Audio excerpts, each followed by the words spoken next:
Hierdie twee staaltjies wat ek wil vertel van dinge wat nie so reg verloop het nie. Um ek het nog altyd baie belang gestel in waar name vandaan kom en al die klas van goede. Maar die staaltjies involve wat veldkornette destyds gedoen het, wat hulle gedoen het.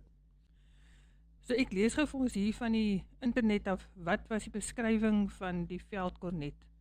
In die boererepublieke speel die veldkornet 'n groot rol in die organisasie van die pioniersgemeenskap. Hier tree hy op as 'n soort assistent landdros, bekendmaker van wette, vrederegter, hou toesig oor die behandeling van die gekleurde personeel op die plase. Hy beheer die jag, is die natuur- en wildbewaarder, doen lijkskouings, registreer geboortes en sterfgevalle, arresteer misdadigers en oorhandig hulle aan die landdros.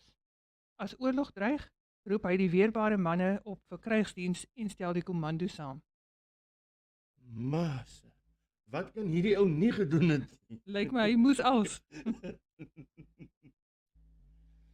Nou het ek hier twee storieetjies van colored vroumense wat betref veldkornet en kinders se geboorteregistrasie. Nou kyk, daai tyd het dit so gewerk.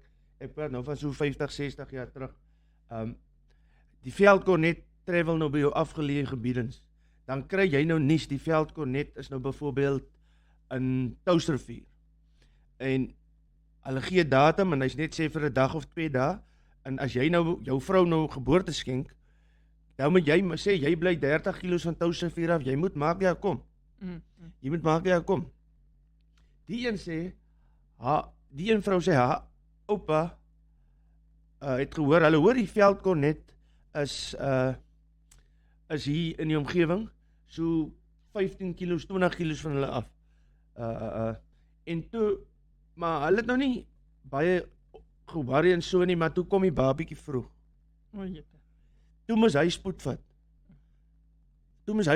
Om te kom daar waar die veldkornet is. Hy gaan, hy nie agter mense aan nie. Hy het net sekere plekke. Right. Die kind se naam moet nou wees Eugene. Eugene, en nou sy geboortedatum, dan sy die pa se naam en die ma se naam. Op hy oudheid se groot viertjie boksies. Skryf hulle nou dit vir die pa neer. Kyk, die pa is half opgewonde en die mekaar en gejaagd en op die viertjie boksie. Nou sit hy die stukke in te voet. Dat hy ook nou nie vergeet die name nie. Nee, moet ook die name vergeet nie. Sy sê, wragties, wat gebeur toe? Appa sê, hy het die name uit sy kop uit onthou. Net tot hy die viertjie boksie verloor het. Daai tyd toe hy die viertjie boksie uit hom uitdraak. Dis toe dat hy so die name vergeet het. Kyk, nou staan nie tyd vir terugdraai nie. Nou moet hy in 'n naam dink. Dis nou so 'n Afrikaans sprekende mens, nou in sy benoudheid, toe hy nou daar aankom, die veldkornet, toe gee hy die naam op, Patrice. Okay. En hulle spel dit toe, Patric. En op die ou ene toe hulle by die huis kom, toe is daar niks van 'n Eugene nie. Top. Hy is nou ook nie Patricia, hulle noem hom maar sommer ook nog net Patrick. Nou die veldkornet, hy kan baie goedes doen. Hy doen tot die geslagsbepaling, seentjie of dogtertjie, en hy bepaal jou ras ook. Hulle sê hy het 'n potloodbroom. Hy het 'n potloodbroom. Dan druk hy die potlood in jou hare in. As die potlood nie uitval nie, as jy 'n colored. En as die potlood nou uitval uit die hare uit, maar jy's baie blas van kleur, dan maak hulle jou 'n Indiër. En obvious, as die potlood uitval en jy's lig van kleur, dan is jy nou 'n wit mens. Nou lyk my, in sommige colored se tradisie, soos die een van hom my vertel, as die kind gebore word, dan moet die ma saam met die kind verder broei in die kamer vir 2 weke lank. So, dis net die pa wat in en uit daarso. Niemand anders te kom by hulle nie.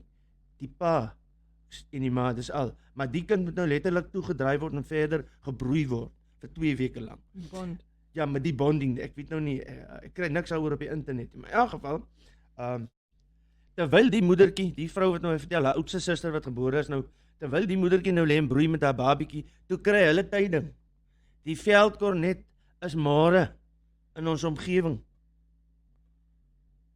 En die pa het op die treine gewerk, hy is hier in die dorp, hy is op die trein.